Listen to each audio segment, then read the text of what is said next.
The first thing I notice is the cold linoleum under my slippers, hard and unwelcoming, like the rules that will govern my life here. On the small table beside my bed sits a thick binder, the official resident handbook.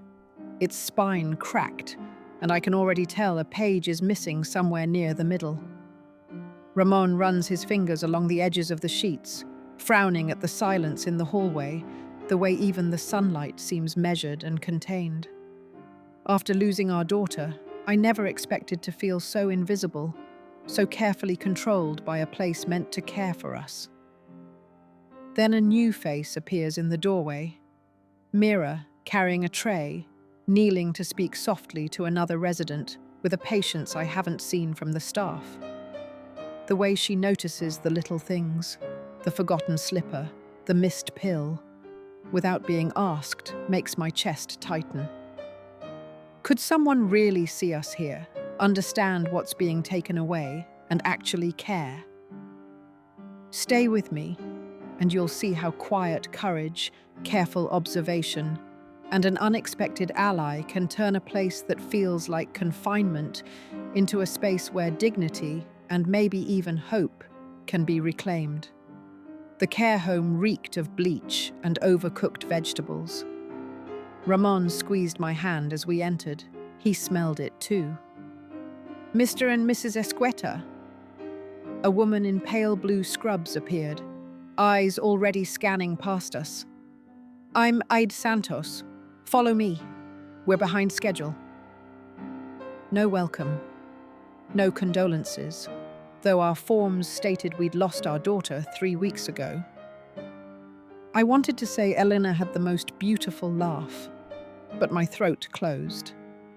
We followed her down an endless hallway, suitcases clicking against linoleum. Other residents watched from doorways with vacant stares or expressions I couldn't read. Pity, warning. Your room, she pushed open door 214. Bathrooms shared. Breakfast at 7 sharp, dinner at 5. The handbook explains everything. Smaller than our old walk-in closet. 2 narrow beds, 1 window overlooking the parking lot, a single dresser. Beige walls that felt empty rather than calming. Ramon's shoulders sagged. Can we request more space? We have standard for your payment tier. She thrust a binder at me. Official resident handbook. Sign the acknowledgement by tomorrow. Questions during designated hours. Tuesdays and Thursdays, 2 to 4. Visiting hours? I found my voice. We live here now. Her smile didn't reach her eyes. Staff availability hours. Same thing. Dinner's in 90 minutes. Don't be late. The door clicked shut. For the first time since Elena's funeral, I saw tears in Ramon's eyes. He turned away, pretending to inspect the window. Let me see that handbook, he muttered. I opened it. Cheaply photocopied pages, binding already cracking, medication schedule, meal times, conduct expectations. Lydia, Ramon pointed to page 17. Look at the numbers. Page 17. 18. Then 21. Where's 19 and 20? I whispered. More gaps. Page 34 jumped to 37. In resident rights and grievance procedures, a jagged edge where something had been torn out. This can't be right, Ramon said, voice flat. I read aloud. Residents must return to rooms by 8 p.m. for medication checks. 3 pages later, residents are free in common areas until 10 p.m. Which is it? Ramon asked. I didn't answer. I was remembering how Elena called every night at 9, laughing about her students, about everything. Elena would have torn this place apart for us, made calls, demanded meetings. But Elena was gone. Ramon sat heavily. We should unpack. I looked at our suitcases, everything from 43 years, Mama's rosary, Ramon's engineering books, Elena's uneven quilt. No, not everything. Not yet. Lydia, I'm not putting Mama's rosary where anyone could take it. Your books stay packed until we know we're safe. Until we know we're not prisoners. Ramon nodded. He understood. We unpacked only essentials, toiletries, clothes, his medication. The rest stayed locked in suitcases under the beds, just in case. Later, in darkness, Ramon spoke. I told them 8 o'clock is ridiculous. I'm 78, not 8. What did they say? That it's for our safety. I asked for a supervisor. They said submit a written request during business hours. Have you ever felt walls closing in while lying perfectly still? That's how our first night felt. The care home was supposed to be relief. No stairs, no maintenance, no cooking for 2 when we'd cooked for 3. Instead, we'd traded our home for a better lit cell. I reached across and found Ramon's hand. His fingers laced through mine, familiar and warm. We'll figure it out, I whispered, uncertain. We have to. Because there was no one else. No children to advocate, no family to raise hell. Just 2 grieving old people trying to survive in a place that already treated us like we'd disappeared. 3 days passed like syrup. Breakfast at 7 meant cold eggs. Dinner at 5 meant missing sunset. Medication at 8 meant lights out whether you wanted sleep or not. Then Mira arrived. I noticed her first during breakfast. She moved differently than the others, slower, like she actually saw us instead of counting bodies. Mrs. Esqueta. A woman about 55 paused at our table. Dark hair pulled back, warm brown eyes, scrubs that looked freshly ironed. I'm Mira Dallangin, new assistant. May I sit? She asked. Nobody asked. Please. Ramon gestured to the empty chair. She sat with a small sigh, then smiled. Long morning already. How are you both settling in? Fine, I said automatically. Her eyebrows lifted slightly. Really? Because your breakfast arrived 20 minutes late, and I saw them give you oatmeal when your chart says texture issues. My throat tightened. Someone had actually read our chart. We manage, Ramon said carefully. I'm sure you do. Mira pulled out a small notebook, worn, personal, not institutional. But I'd like to know your actual routines. What time do you usually wake? When do you prefer meals? Any habits I should know about? Why? The word came out sharper than I intended. Because this is your home now, not mine. She met my eyes steadily. I work here. You live here. There's a difference. Ramon's hand found mine under the table. I wake at 6, I said slowly. Ramon needs his blood pressure medication with food, preferably warm. We used to have coffee together before anything else. Mira wrote, coffee together, before medication? The kitchen says breakfast is 7 sharp, Ramon interjected. No exceptions. The kitchen says a lot of things. Mira's mouth quirked. Let me see what I can do. She stood, squeezed my shoulder gently, then moved to the next table where Mr. Reyes sat, picking at congealed porridge. Is she real? Ramon whispered. I don't know. But I watched her all morning. She helped Mrs. Chen to the bathroom without rushing. She listened to Mr. Alvarez's rambling story about his grandson, actually listened, nodding, asking questions. When another aide snapped at a resident for spilling juice, Mira quietly cleaned it up herself and brought a fresh glass. You know how sometimes you see someone and just know they've been broken the same way you have? Mira had that look. Careful, watchful, like she expected disappointment, but kept hoping anyway. By afternoon, we'd moved to the courtyard, me in the shade, Ramon in sun.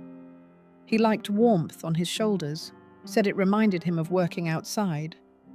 A commotion near the fountain. "I can't hear you," Mrs. Navarro shouted, cupping her ear. "My aid! Someone took my aid!" Staff kept walking. One shrugged. Another muttered something about always losing things. Then Mira appeared. She knelt beside Mrs. Navarro, really knelt, not just bent down, spoke directly into her face so she could read lips. "When did you last have it?" "This morning. Breakfast." "Okay, let's retrace. Show me where you sat." They walked together slowly. Mira checked under tables, chairs, along the path. Other residents watched, some offering suggestions. It felt like community, something I hadn't seen here before. 10 minutes later, Mira held up a small flesh-colored device. "In the planter. Must have fallen when you leaned over." Mrs. Navarro's face crumpled with relief. "Thank you. Thank you." "Of course." Mira cleaned it carefully with her sleeve, then helped fit it back in place. "Better?" "Much better." "Good. Now come sit in the shade. It's too hot out here." Ramon leaned close to me.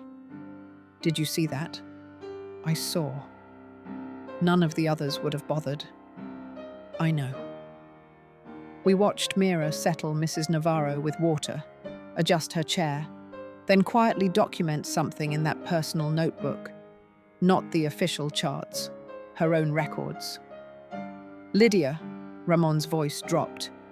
"What if she's different? What if she's not allowed to be?" I countered. "The head nurse already watches her like a hawk." "But what if?" I didn't answer. Couldn't. Because hope felt dangerous after Eleanor, after moving here, after discovering we'd become invisible. But Mira de Langen had knelt in the dirt for someone's hearing aid, and that small act bloomed in my chest like something I'd thought was dead. That night, I couldn't sleep. The room felt too warm, but when I reached for our extra blanket, I remembered. They'd confiscated it during intake. "Standard issue only," the nurse had said. "Reduces laundry confusion." I lay there sweating, listening to Ramon's uneven breathing. His circulation had worsened since Elena died. He ran cold now, needed layers I couldn't provide. At breakfast, I approached the medication cart, where a different aide, Cheryl, was sorting pills. "Excuse me, could I request an extra blanket? Just a thin one." "Blankets are distributed per policy." She didn't look up. "My husband gets cold at night. His circulation. Policy forbids personal temperature adjustments." She thrust pills toward me. "Creates inequality between residents. But if he needs it medically, take it up with the head nurse. 2 to 3 p.m., Tuesdays and Thursdays." Today was Saturday. I swallowed the pills and walked away, hands shaking. One blanket. I couldn't even manage that. Ramon found me in the courtyard by the fountain. "You okay?" "They won't give us another blanket." His jaw tightened. "Did you ask Cheryl?" "She said policy forbids it. Creates inequality." Ramon pulled out the resident handbook from his cardigan. He'd been carrying it everywhere, reading it during meals before bed. "Look at this." He flipped to section 4. Page 18 jumps to 20. 19 is missing. I leaned closer. The page numbers didn't match. The margins looked different. Could be a printing error. Could be. He pulled out a small notepad. But the medication schedule doesn't match the handbook, and the visitor policy changed 3 times in the intake paperwork. "You're documenting?" Someone should. His voice was quiet but firm. Eleanor would have wanted us to pay attention. My throat closed. She would have. Our daughter had been meticulous, organized. She would have noticed these discrepancies immediately. Just be careful. I'm always careful. Across the courtyard, Mira sat with Mr. Alvarez, but her eyes kept drifting to the handbook beside them. After lunch, she approached the head nurse's station. Mrs. Delgado stood filing charts with sharp, precise movements. "Excuse me, Mrs. Delgado. The resident handbook might be missing a page. Should I request a complete copy?" Mrs. Delgado looked up. Her expression could have frozen fire. "Don't worry about it. I just want to follow protocols correctly. The protocols you need are posted in the staff room. The resident handbook is for residents. You're not a resident, Mr. Langen. I just thought... Thinking beyond your pay grade causes problems." Mrs. Delgado's smile didn't reach her eyes. "You're new. Focus on your actual duties. Medication rounds, meal service, bathroom assistance, not administrative details." Understood. Mira's voice stayed level, but her fingers tightened on the handbook's edge. "Mr. Torres needs his bedding changed. Room 12. Dismissal, clear and cold. Mira walked away without returning the handbook. She carried it with her, tucked under one arm like something precious. That evening, I watched staff change shifts. Mira left through the side entrance, her bag bulging more than when she'd arrived. "She took it," Ramon said. "The handbook?" He made a notation. "Mrs. Santos in room 8 kept her old handbook when they revised it. Has it in her closet." "How do you know?" "We talked during physical therapy. Turns out a lot of residents notice things. They just don't say anything because no one listens."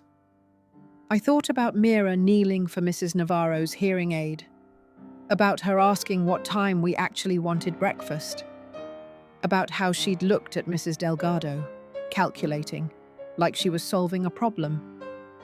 "You think she's going to compare them?" "I think she's going to try." Mira's car pulled away, taillights disappearing into dusk. "Ramon?" "Yeah?" "What if she gets in trouble? What if we all already are, and we just haven't admitted it yet?" I didn't answer.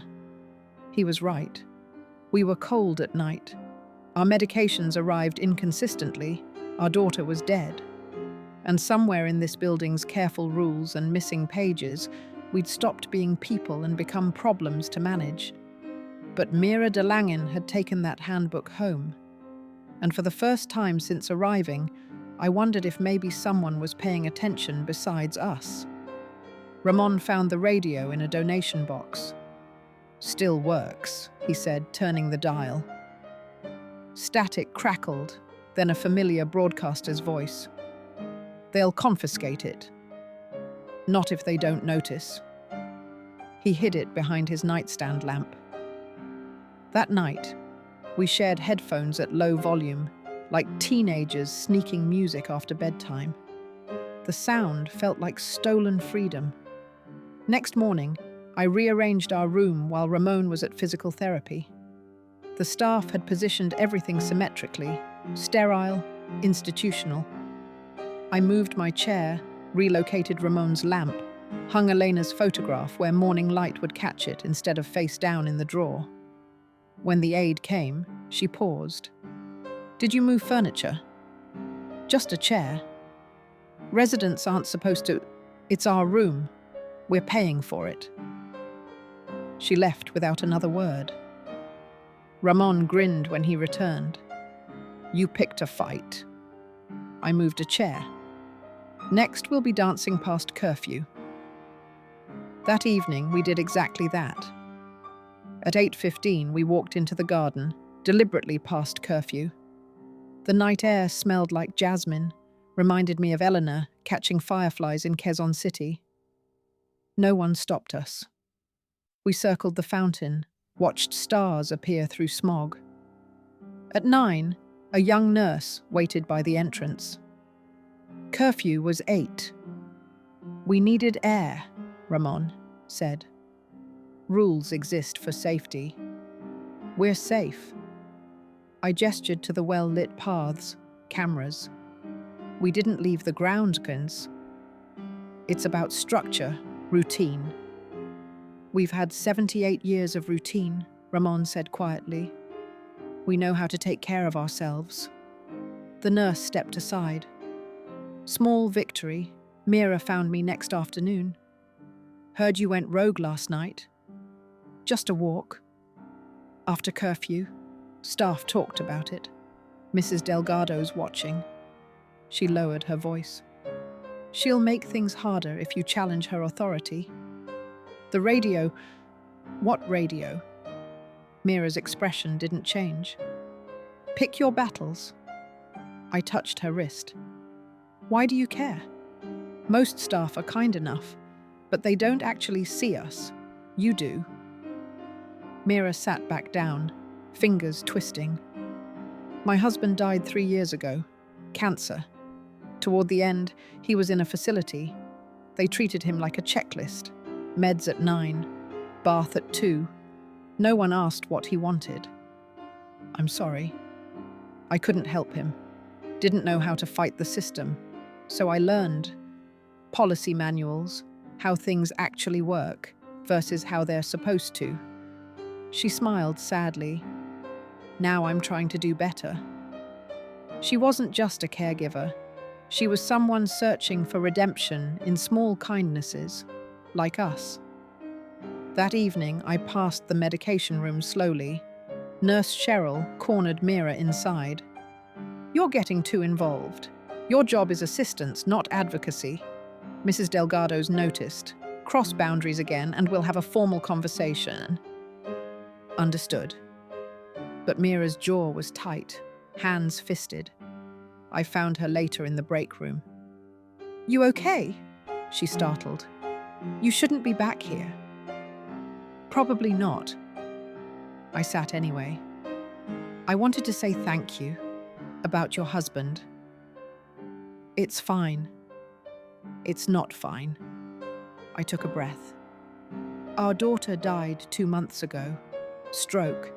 She was 53. Mira's expression softened. She was our only child. Everything. She handled everything for us.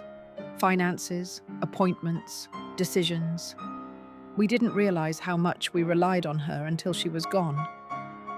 I'm so sorry.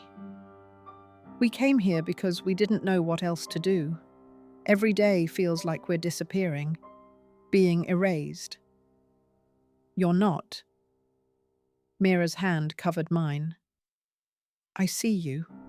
Both of you. I promise. I believed her. Ramon complained about his medication timing first. They bring it at 7, doctor said after breakfast.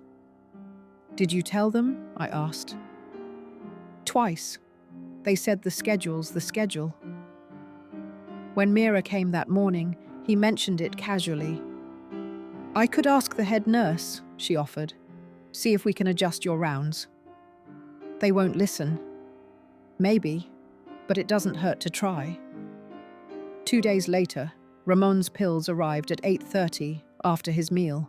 He stared at the cup. You did this. Mira shrugged. Just advocated. Your doctor's orders should matter more than convenience. Such a small thing, but it felt monumental. After that, we stopped pretending we didn't need help. Mira learned our routines without being told. She noticed I struggled with the shower handles. Arthritis made my grip weak, so she adjusted the temperature before I entered, tested it herself. Too hot? Perfect. She didn't hover, didn't infantilize, just solved problems quietly. Ramon's physical therapy conflicted with lunch. Most days, He'd returned to find his tray cold, half the food congealed. Mira started saving him a fresh portion, warming it in the staff microwave. "You don't have to." "I know, but you shouldn't eat cold lumpia. It's depressing." He laughed. Actually laughed. I hadn't heard that sound in weeks. The pan de sal appeared on our breakfast trays without explanation. Soft, warm, wrapped in tissue. Not the standard toast squares everyone else received. "Where'd this come from?" Ramon asked one morning. "Kitchen had extras," Mira said lightly. "Thought you'd prefer it." We both knew there were no extras. She was bringing them from somewhere else, probably buying them herself.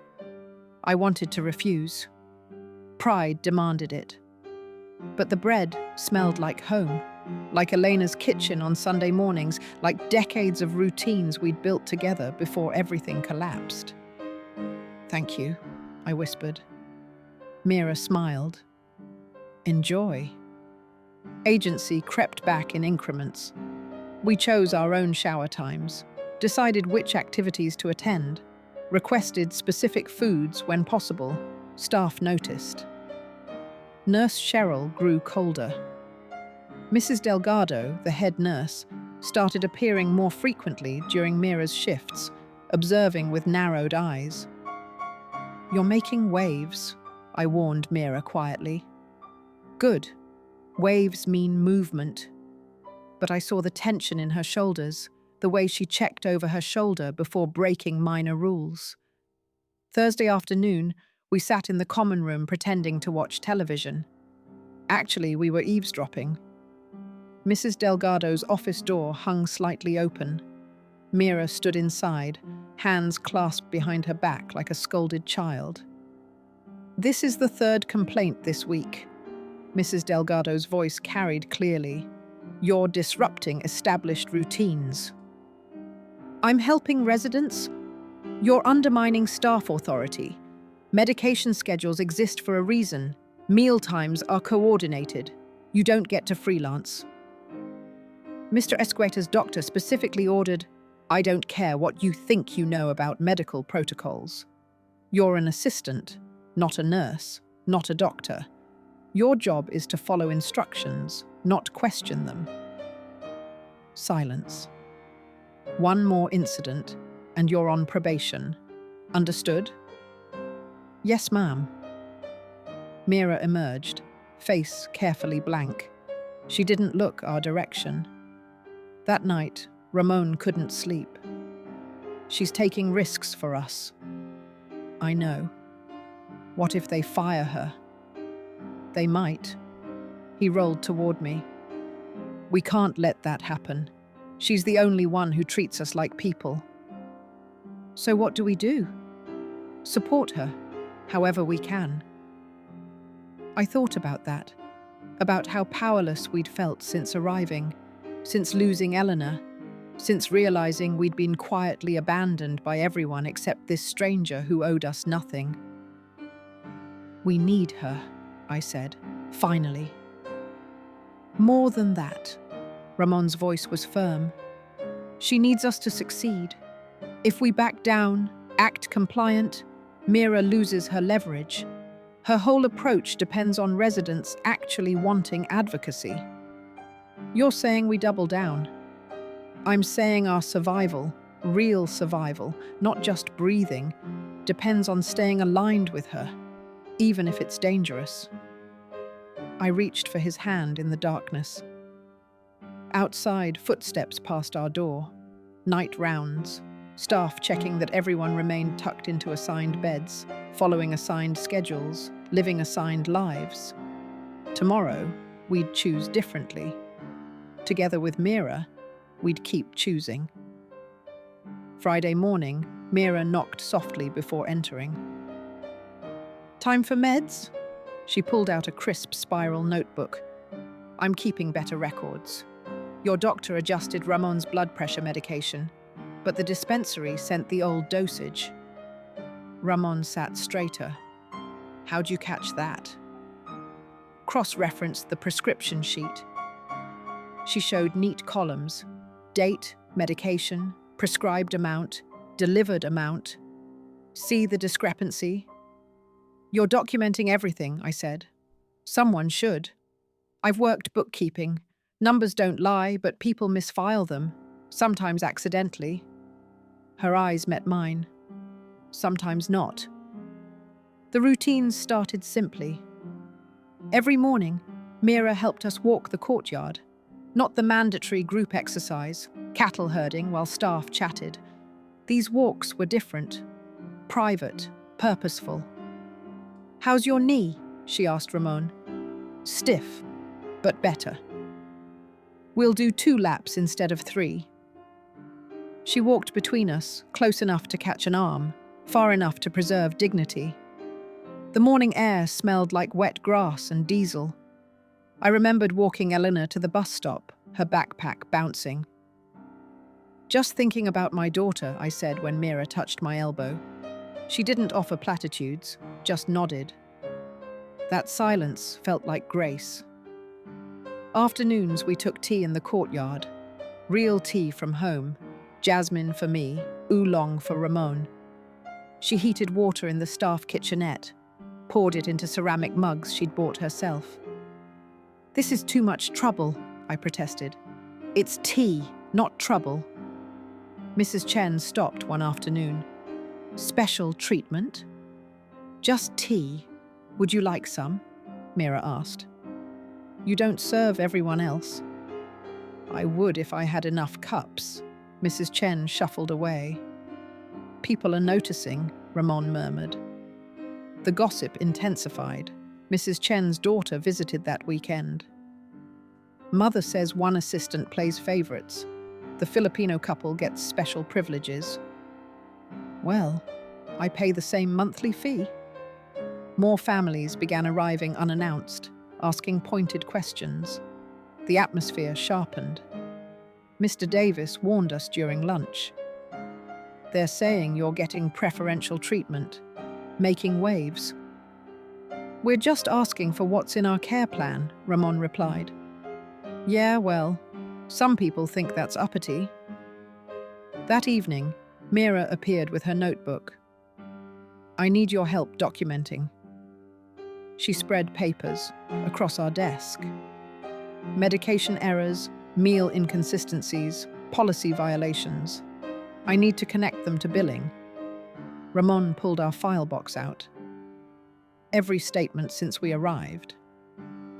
We spent an hour matching charges to services, extra fees for supplemental care we never received, pharmacy costs misaligned with prescriptions, activity fees for programs we'd never attended. "What's mobility assistance?" I asked. "Not in the handbook," Mira said. Ramon pulled out his own notebook. "I've tracked policy contradictions. Page 12 says visitors allowed until 8. Page 27 says 6. Staff quote whichever suits them." Mira photographed both pages. "This is good. Is it enough?" "Not yet, but it's a start." She gathered her papers. "Keep documenting. Dates, times, exact wording, receipts. We're building a case." "Against who?" "I don't know yet, but we'll have evidence." After she left, we sat quietly. "We're really doing this," I said. "We are. It could get worse. Probably will." He squeezed my hand. "But we're not alone anymore." I pulled out Elena's old journal and began writing. Day 15. Medication error corrected. Tea in courtyard. Mrs. Chen's family complained. Small details. But maybe they'd matter. Maybe our small rebellions would add up to something larger.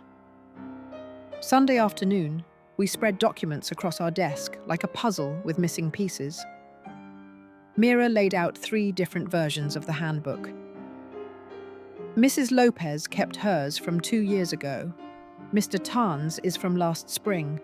Yours arrived 3 months back. Ramon aligned them side by side. Page numbers don't match. Look closer. She pointed to a paragraph about visitor hours. Mrs. Lopez's says unlimited visiting during waking hours. Mr. Tan's changed it to 9 to 8. Yours says 9 to 6, subject to approval.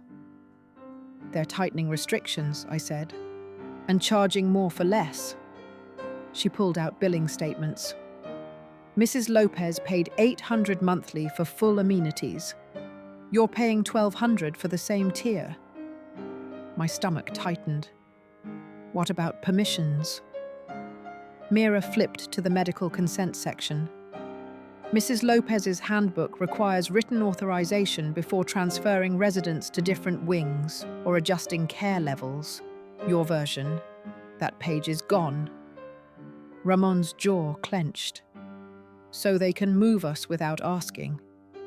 Technically, if you can't prove the policy existed. But we can now, I said quietly. She nodded. We need more. Receipts that don't match services, medication logs with altered dates, any written promises they've broken. I pulled out the welcome folder. They said we'd have monthly care conferences. Haven't had one. Document it. Date you arrived, date of last conference, exact promise from this brochure. Ramon opened his notebook. I've tracked 7 policy contradictions. Staff cite different rules depending on what they want to enforce. Perfect. Photograph every page. We worked steadily, building columns of evidence, dates, charges, promises, realities. The room smelled like old paper and betrayal. I remembered grading essays at my kitchen table, red pen in hand, looking for patterns in student mistakes. This felt similar, except the mistakes were deliberate. What are you thinking? Mira asked.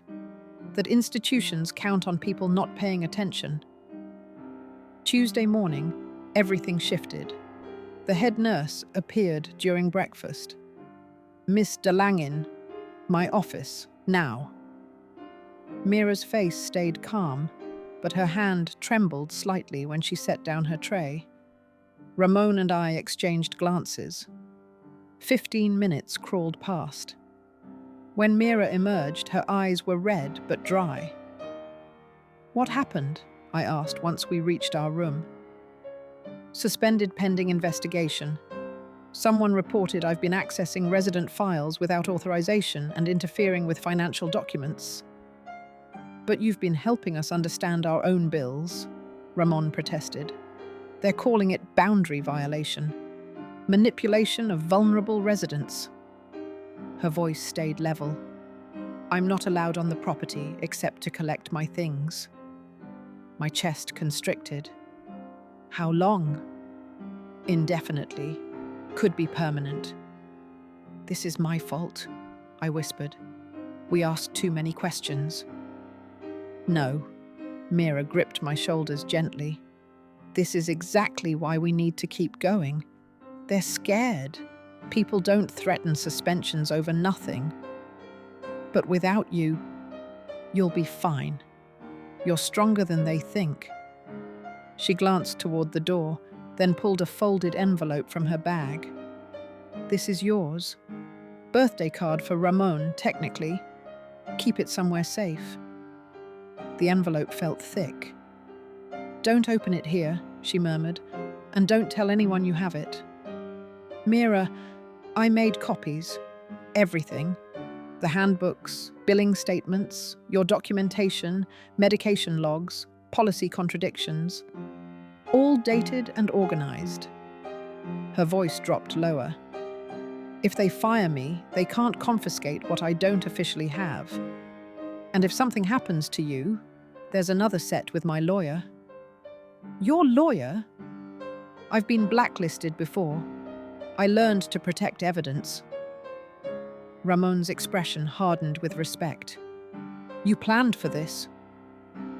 I hoped I wouldn't need to. But yes. The head nurse's voice echoed down the hallway. Miss DeLangin, time's up. Mira straightened. Remember, small details matter. Keep documenting, and don't let them isolate you from other residents. She hugged us quickly, fiercely. Then she was gone. We stood in silence. Ramon locked the door and pulled the curtains. Inside the envelope, photocopies, meticulously labeled, highlighted discrepancies, annotated timelines. A USB drive taped to an index card that read, "Full digital backup. Password is Elena's birthday." She knew, I whispered. She knew they'd come for her. Ramon carefully slid the papers beneath our mattress.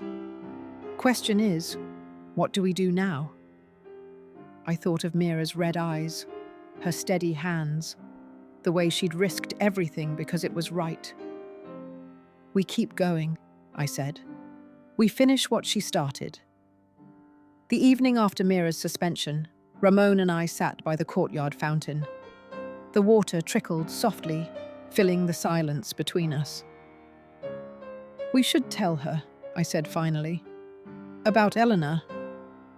Ramon's fingers tightened on his cane. Why? Because she trusted us with everything. Her career, her safety. I watched the fountain spray catch the last daylight. And because I think she'll understand. He was quiet for a long moment. Then he nodded. Mira came the next afternoon, not in uniform, just plain clothes and a tired smile. We met her by the back garden gate, where staff rarely patrolled. "You're not supposed to be here," I said. "Technically, I'm visiting friends. They can't ban personal relationships." Ramon gestured to the bench. "Sit, please." We settled into the shade. The garden smelled like jasmine and old concrete, that particular scent of institutional landscaping trying too hard to feel homey. "There's something we need to tell you," I began, "about why we're here, why we don't have anyone else." Mira's expression softened. "You don't owe me explanations. We want to." I took a breath. Our daughter, Elena, died 8 months ago. Stroke. She was only 47. Oh, Lydia. She was everything. Our only child. Brilliant, stubborn, generous. My voice cracked slightly. She managed our finances, our medical appointments, everything. We thought we had decades left together. Ramon cleared his throat. When she died, we realized how dependent we'd become. No other family, no children to advocate for us. We panicked. The care home seemed like safety, I continued. Structure, professional oversight. We thought it would be easier than managing alone. But it's not, Mira said quietly. No. We traded independence for control that isn't even competent. I met her eyes. You asked why we care so much about the handbook, why we document everything. It's because Elena would have fought this, and we can't let her down by being silent. Mira was quiet, her gaze distant. I lost someone too, she said finally. My husband. Cancer, 6 years ago. He was a union organizer, spent his whole life fighting for worker protections. She smiled faintly. He's the one who taught me to keep records, to never assume institutions will do the right thing without pressure. Is that why you became a whistleblower? Ramon asked. She nodded. My last job, I discovered systematic billing fraud.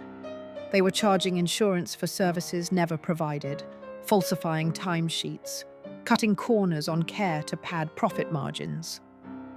Her jaw tightened. I reported it. Took 2 years of investigations, depositions, legal threats. Eventually, the company settled, but I was blacklisted. No accounting firm would touch me. So you became a caregiver. I needed work. And maybe I needed to feel useful again. She looked at us. When I saw what was happening here, the missing pages, the contradictions, the way they control vulnerable people, it felt familiar, like watching the same scam in a different building. I reached for her hand. You risked your career twice, for people you barely knew. Because someone has to, and because my husband would have done the same. Her voice steadied. Your daughter too, I think. Yes, I whispered.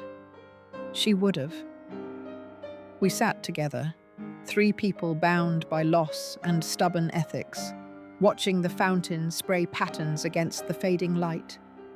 Then the screaming started.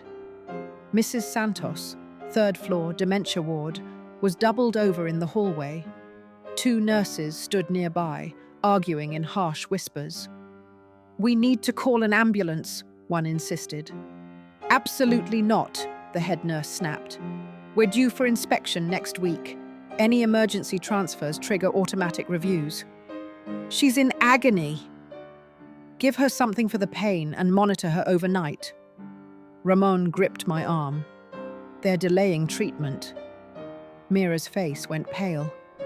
How long has she been like this? At least 20 minutes, another resident whispered from her doorway. Started during dinner. Mrs. Santos whimpered, clutching her abdomen. Mira stepped forward. I'm calling emergency services. The head nurse whirled. You don't have authority. I have basic human decency. Mira pulled out her phone. Do that and you're fired. Then fire me, she dialed. The ambulance arrived 12 minutes later. Mrs. Santos was loaded onto a stretcher whilst management scrambled. The head nurse shot Mira a withering look. Ramon and I retreated to our room. My hands shook as I locked the door. They'll retaliate, I whispered. Let them try. But his voice wavered. Ramon stood abruptly and crossed to our wardrobe, pulling down a cardboard box. Eleanor's papers. If we're fighting this place, we need to understand what we signed.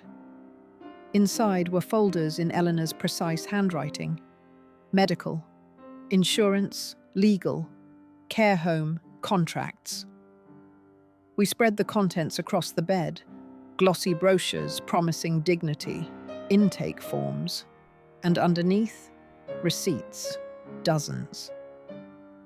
They charged us for premium medication management, Ramon said. I manage my own medications, because the nurses forget. I compared receipts to the contract. The numbers didn't match.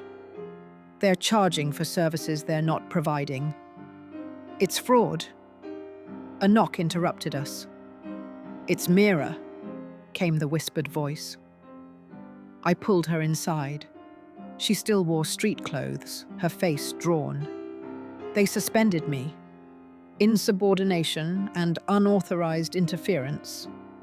Ramon gestured to the files. Our daughter's research. Evidence they've been overcharging us for months. Mira examined the documents, her expression shifting from curious to quietly furious. This is systematic, she said. They're billing for premium services, private nursing, specialized therapy, that none of you receive. She looked up. I can prove it, but once we go down this path, they'll fight back hard. We know, I said. Ramon handed her another folder. Our daughter died, trying to protect us. We won't dishonor her by staying silent. Mira's eyes glistened. Then let's build a case they can't dismiss. We worked through the night, Mira cross-referencing documents, Ramon creating timelines, me listing promised services versus reality. The evidence mounted like bricks. Around midnight, Mira sat back. This is enough to trigger an external audit. Will they believe us? I asked. They'll believe documentation. Heavy footsteps echoed in the hallway, then pounding. Mr. and Mrs. Esqueta, open up. The head nurse stood, flanked by orderlies. Her gaze swept our room, landing on the papers. What's going on here? Private business, Ramon said. Nothing's private in a care facility. Her smile was sharp. There's been a change in your living arrangements. Due to behavioral concerns, you're being transferred to the assisted living wing tomorrow morning. My stomach dropped. The locked wing? For your safety, pack your essentials. Transfer happens at 8 a.m. She turned and left. Mira stood slowly, pale but determined. They know. They're trying to isolate you before you can act. Ramon looked at the scattered evidence. Then we move faster. How? My voice cracked. We have less than 8 hours. Mira gathered the most damning documents. We go public. Tonight.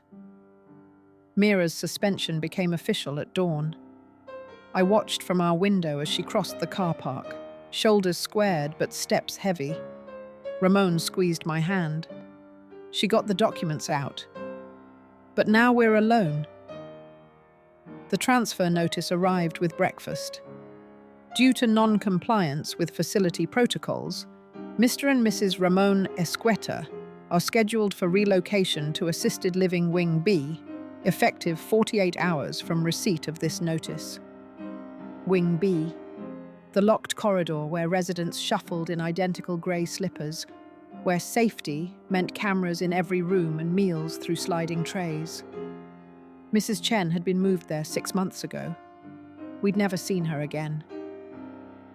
They're punishing us, I said. Then we make sure those questions get answered. But courage felt thin without Mira. Our usual caregiver was replaced by someone who checked boxes without eye contact. Medication, she announced. Ramon examined the pills. This isn't my prescription. It's what's listed. Then the list is wrong, she sighed. I'll make a note. Ramon tucked the pills into Elena's file. More evidence. Lunch arrived late and cold. Dinner was translucent soup, small cruelties methodically applied. That evening, Mrs. Santos returned from hospital. Her daughter collected her belongings, voice tight with fury.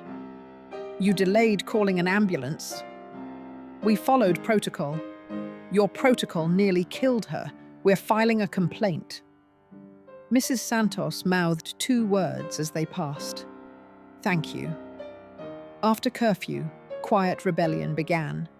Mr. Kapoor played his radio past lights out. Mrs. Lee hung family photos despite regulations. Old Mr. Torres walked the corridor at midnight, his cane tapping, defiance. When staff objected, residents cited handbook sections, older versions that didn't match our edited copies. Ramon noticed first. They're using our strategy. Mira must have talked to them before she left. Next morning, we found a note. You're not alone. We see what they're doing. Wing A residents. My throat tightened. For months we'd felt abandoned. Now strangers stood with us.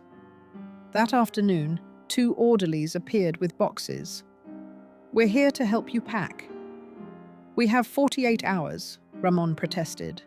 Management decided to expedite the transfer. You move tomorrow morning. They began opening drawers. Stop.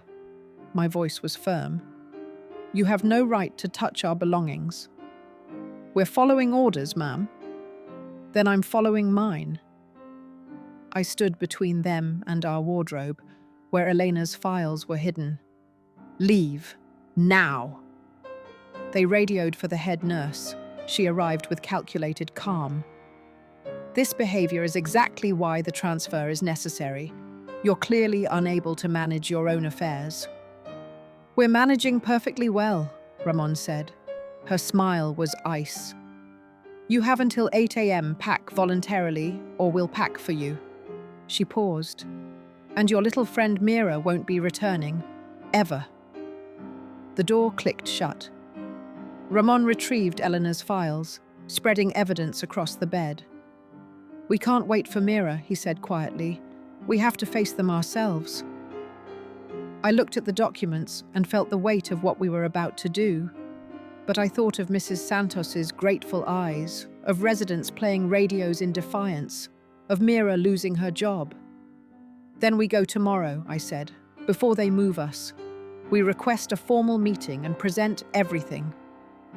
Ramon nodded. No more waiting. No more fear. We spent the night organizing evidence, rehearsing our words, preparing for confrontation. We'd already lost so much. What was dignity worth if we surrendered it to stay safe? Morning came too fast. Ramon and I arranged Elena's files at our small table. Handbook first, receipts, then testimonies for emotional weight, he said. I smoothed Mira's hidden photocopies. Documentation stronger than anger, she said. Every word. At 7:30 we walked to administration. My hands trembled on my cane. The receptionist startled.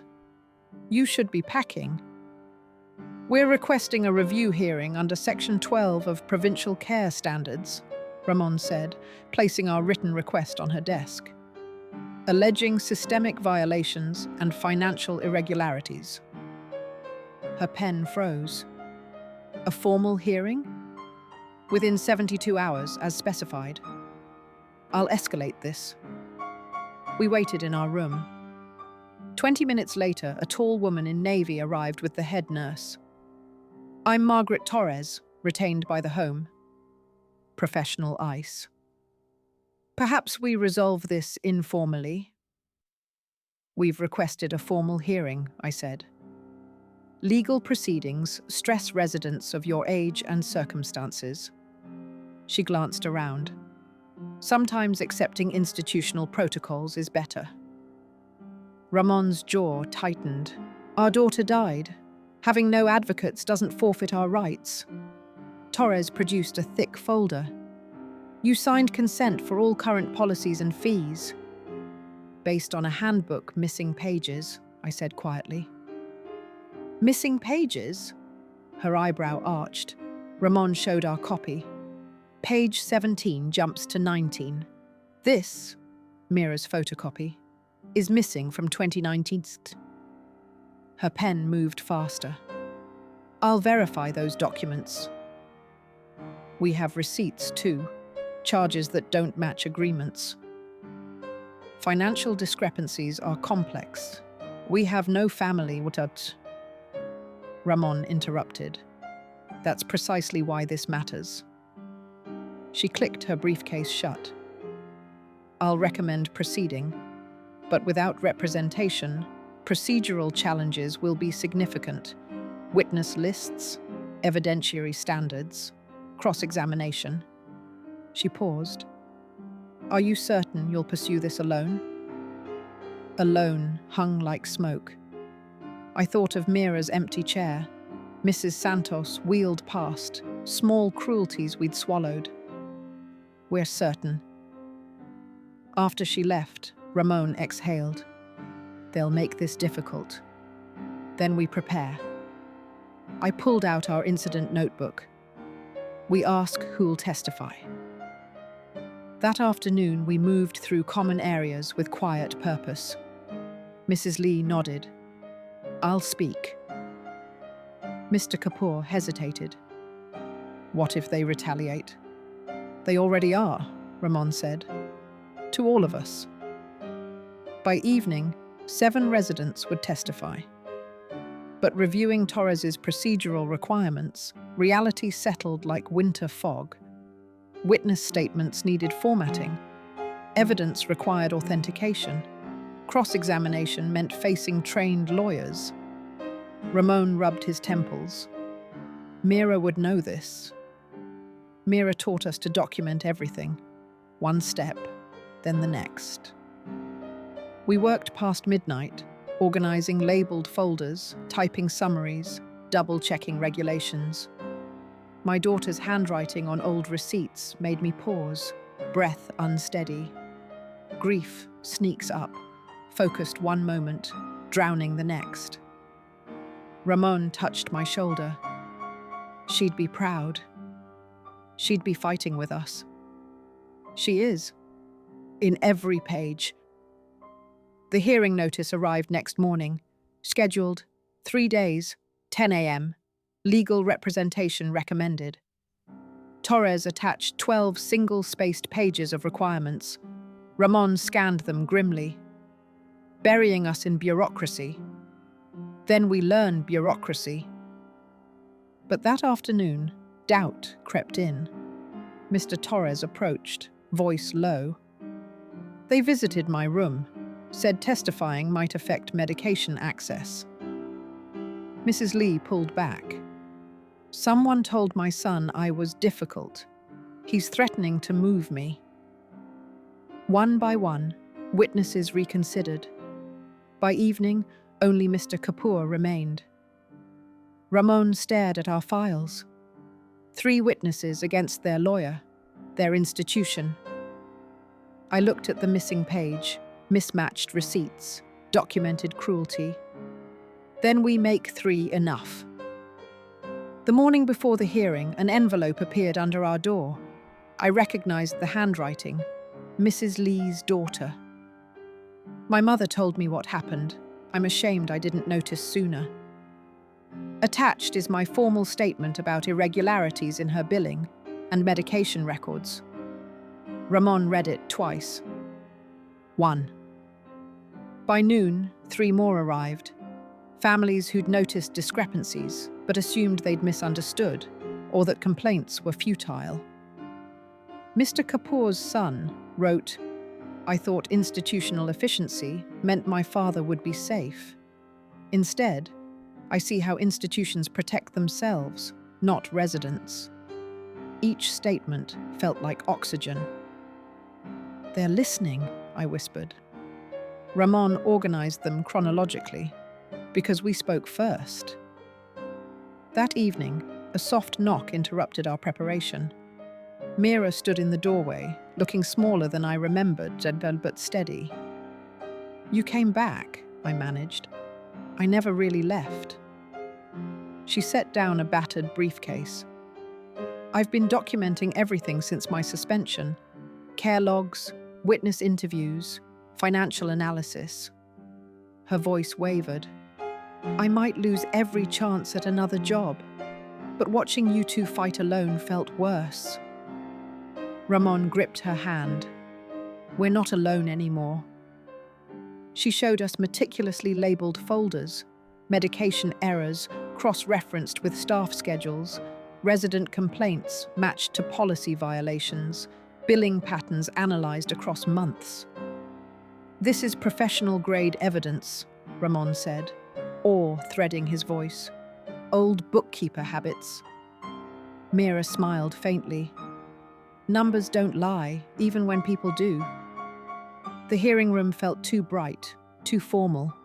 An inspector from Provincial Care Standards sat across from us, middle-aged, expression neutral, nameplate reading Inspector Chen. Torres positioned herself between us and Chen, projecting calm authority. Inspector, these residents allege systemic violations based on incomplete documentation and hearsay, Torres began. The care home has operated transparently within all regulatory frameworks. We have documented evidence, Ramon interrupted, sliding our organized folders forward. Chen scanned the top pages. Financial discrepancies require external audit verification. Witness statements need corroboration. Her tone wasn't hostile, just procedural.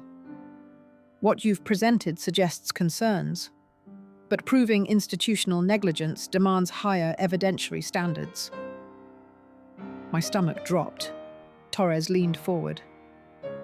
The residents are understandably grieving and disoriented. Sometimes institutional structures feel restrictive when they're simply protective.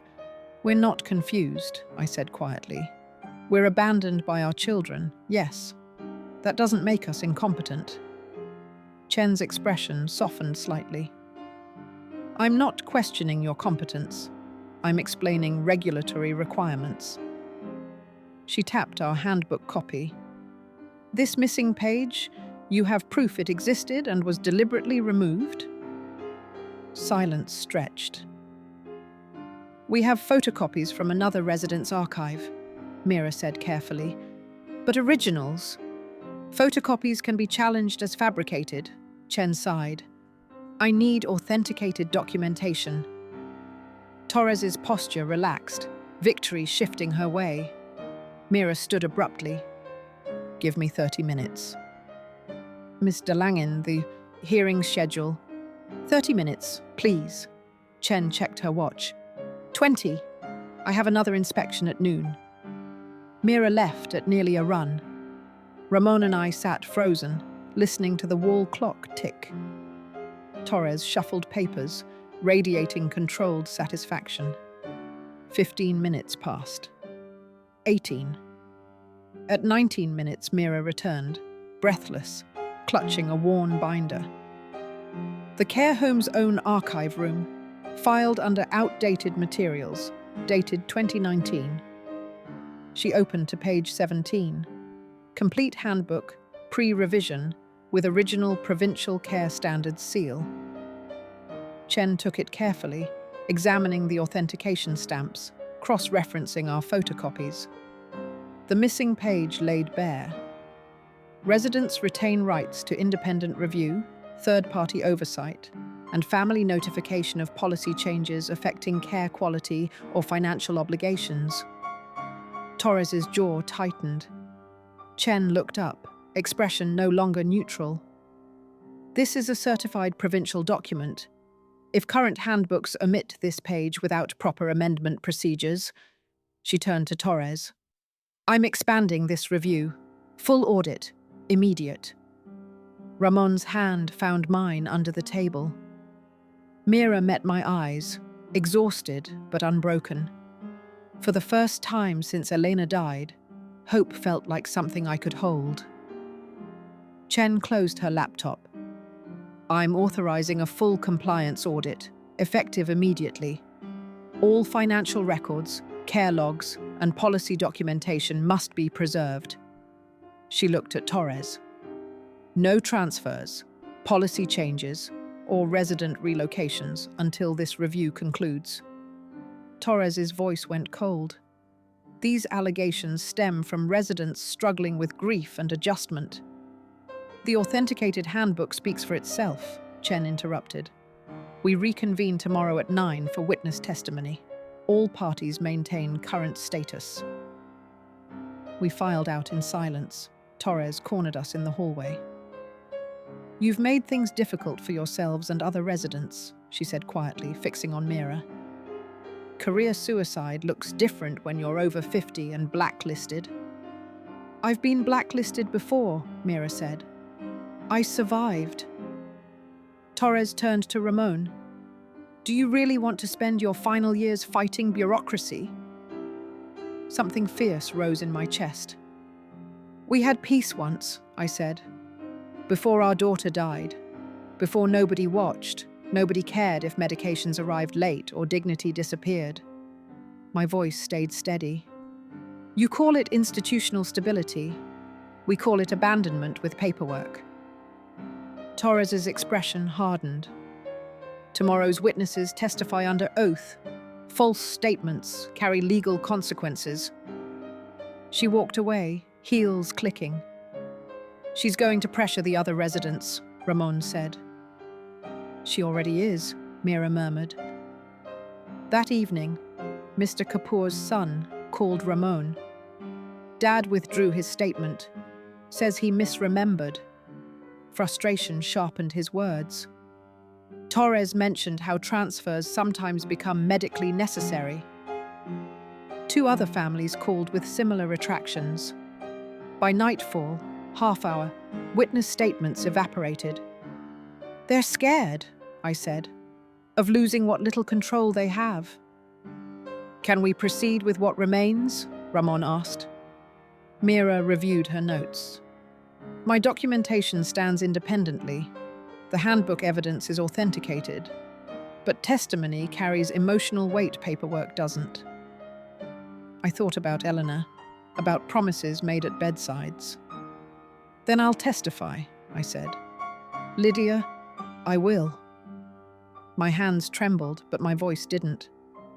Torres wants us silent because our stories matter. That's exactly why we speak. Ramon studied me, then nodded. We both will. Torres will try to discredit you, sir, Mira warned. She'll imply grief clouds your judgment. Let her try. I remembered Eleanor's last words. Promise me you'll keep living. I've taught classrooms full of teenagers who thought they could intimidate me. Torres doesn't scare me half as much as disappearing does. The next morning arrived too quickly. Chen reopened the hearing. We'll hear testimony regarding care quality and policy implementation. Mrs. Esqueta, you're first. I walked to the witness chair, feeling Ramon's steady presence behind me. Torres sat perfectly composed, pen poised. Please state your concerns, Chen said. I folded my hands to still their shaking. Our daughter died 6 months ago, stroke. She was 52. My throat tightened. We moved here because we had nobody left. No children to advocate, no family to notice if things went wrong. Torres made a note, expression practiced and hollow. The handbook we received was missing page 17. When we asked for small things, an extra blanket, garden walks after dinner, we were told policy forbids it. The missing page outlined our rights, our ability to request review, to have advocates notified of changes. My voice strengthened. Without it, we had no language to challenge restrictions. Torres leaned forward. Institutional policies ensure safety. Sometimes grief makes necessary structure feel restrictive. Don't. The word came sharp. Don't reduce our experience to grief. Yes, we're grieving. That doesn't make us incompetent. I turned to Chen. Dignity isn't about doing whatever we want. It's about being seen as people capable of making choices. The room went quiet. Torres threatened witnesses yesterday. Implied speaking out might trigger medically necessary transfers. That's not safety. That's control masquerading as care. Torres's pen stilled. Our daughter made us promise to keep living, not just existing. My hands steadied. This hearing isn't about revenge. It's about ensuring abandoned elders aren't rendered invisible by institutions claiming to protect them. Chen made careful notes. Torres stood. Inspector. While moving, this emotional testimony doesn't address whether policies met provincial standards. Her testimony establishes pattern and impact, Chen interrupted. Exactly what I need to assess systemic compliance. Thank you, Mrs. Esqueta. I returned to my seat, legs shaking. Ramon squeezed my hand. Mira's eyes shone. Chen called the next witness, someone who'd kept their statement despite pressure. One by one, stories emerged. Torres objected, implied fragility and confusion, but the pattern held. By late afternoon, Chen closed her laptop.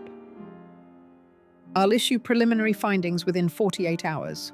This hearing is adjourned. We stood in the emptying room, exhausted, uncertain. The wait began. The inspector's email arrived at dawn. I heard the chime while Ramon slept. My hands trembled as I reached for the tablet. The subject, preliminary findings, Meadowbrook Care Home Review. Following comprehensive review, I find substantive violations of provincial care standards, effective immediately, all transfers halted. The home will produce complete policy handbooks within 7 days. Management will undergo mandatory restructuring with independent oversight. My breath caught. "Lydia?" Ramon's sleepy voice. I handed him the tablet. He read silently, then exhaled. "We did it." "We did." But the triumph felt fragile, ice that might crack. By mid-morning, tension crackled through the home. Torres avoided eye contact. Her assistant carried a box toward the car park. Staff whispered nervously. Mira arrived with an unfamiliar HR representative. "I'm Sandra Reyes, Interim Operations Director." Professional smile. "We're implementing Inspector Chen's directives immediately." "Mira's reinstatement?" Ramon asked. "Effective today. She'll coordinate the new Resident Advocacy Council." Reyes handed us stapled documents. "Complete Handbook, page 17 included."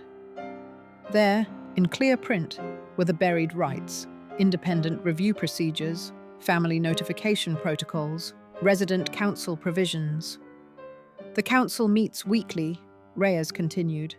"Residents select representatives. Ms. DeLangin facilitates but doesn't vote." After Reyes left, Mira sat across from us. "How do you feel?" she asked. "Relieved, exhausted, uncertain," I said. "Whether real change happens," Ramon added. "Whether this becomes performance, new faces, same patterns." Mira nodded. "Trust doesn't rebuild overnight." "Do you trust them?" I asked. She paused. "I trust the framework we created. Documentation requirements, oversight protocols, council authority. Those exist independent of any manager's goodwill. But people run systems.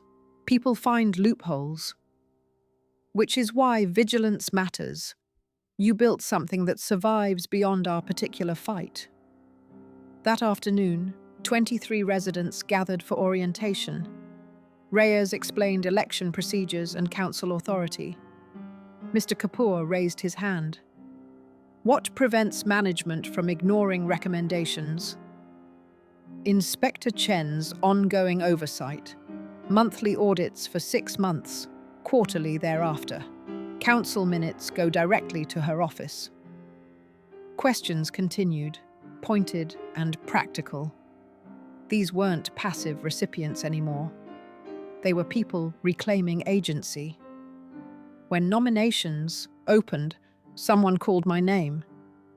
I hesitated, but Ramon touched my elbow. "You already lead. Might as well make it official." The vote was unanimous. That evening we sat in the courtyard, where we'd first shared tea with Mira. "We won," I said, testing the words. "We did," Ramon agreed. "So why doesn't it feel finished?" "Because it isn't. Torres is gone, but the conditions that enabled her remain: underfunding, isolation, society's discomfort with aging. Victory wasn't an ending, but a threshold. The council might fail," I said. "Management might find new controls. Residents might lose interest." "They might. But we built something real, proof that abandoned elders can fight back." Ramon took my hand. "Eleanor would be proud." Tears stung my eyes. "I hope so." We watched stars emerge. Cautiously triumphant felt exactly right. Clear-eyed recognition of what we'd accomplished and what remained uncertain. Mira found us later. "First council meeting is Thursday. Agenda items?" I smiled. "Policy review, medication protocols, kitchen complaints. The boring work of real change." "Exactly."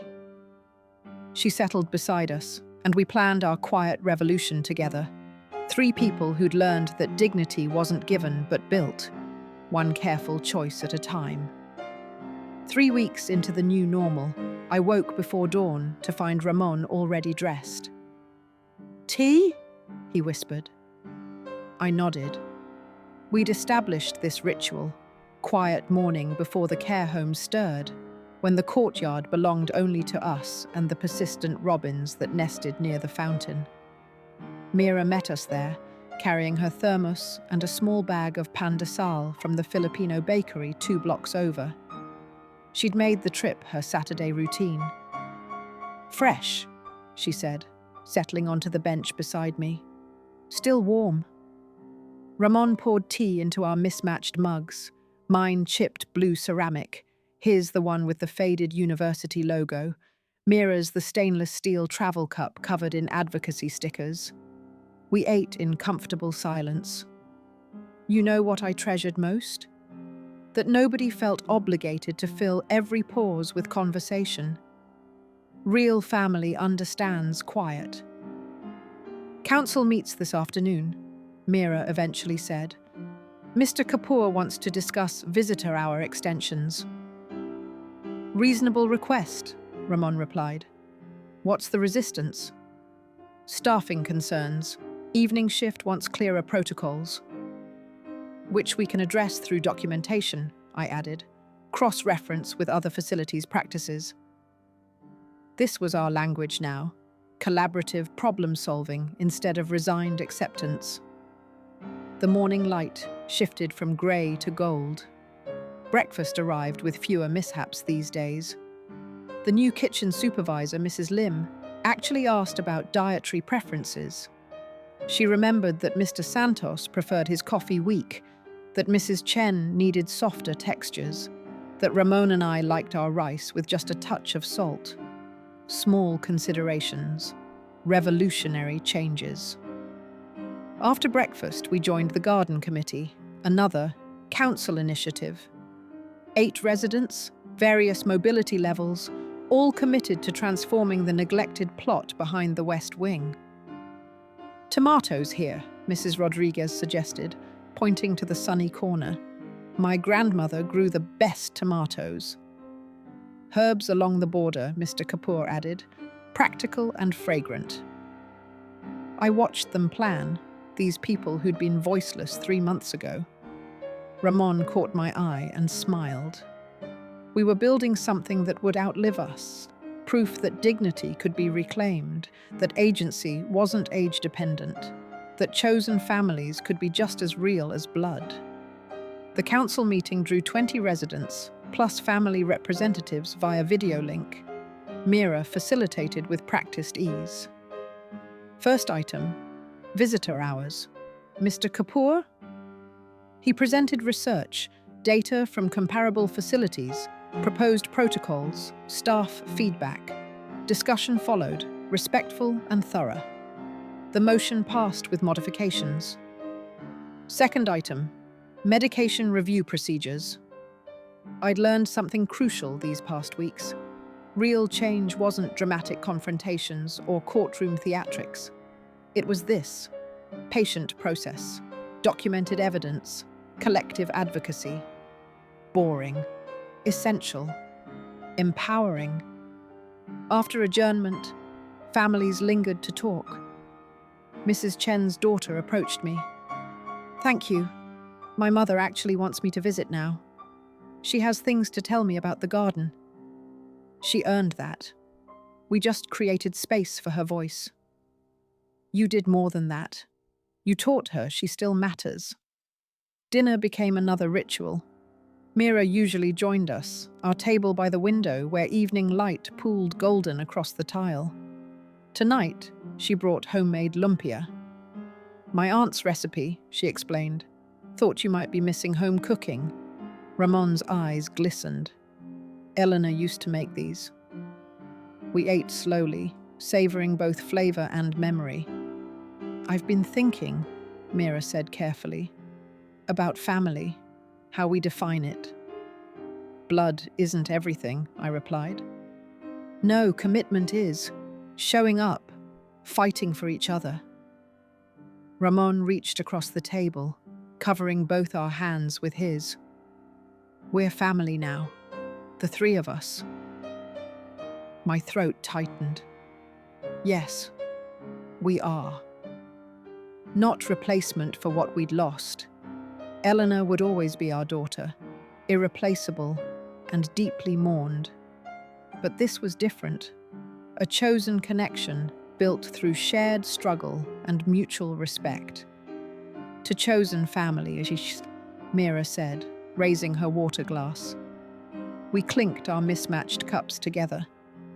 Later, as residents dispersed to evening activities, we returned to our room. The space had transformed. Personal photos on every surface. Ramon's engineering books, my gardening magazines. Eleanor's quilt folded carefully at the bed's foot. "Do you feel it?" I asked. "The difference?" Every day. We're not just existing anymore. We're living. With purpose, with voice, with family. I looked at our collected life, evidence of agency reclaimed, dignity restored, connection rebuilt. We weren't abandoned anymore. We'd found each other, found Mira, found our power. And tomorrow morning, we'd wake before dawn, meet in the courtyard, share tea and pain de sal, and continue building the life we'd fought so hard to claim.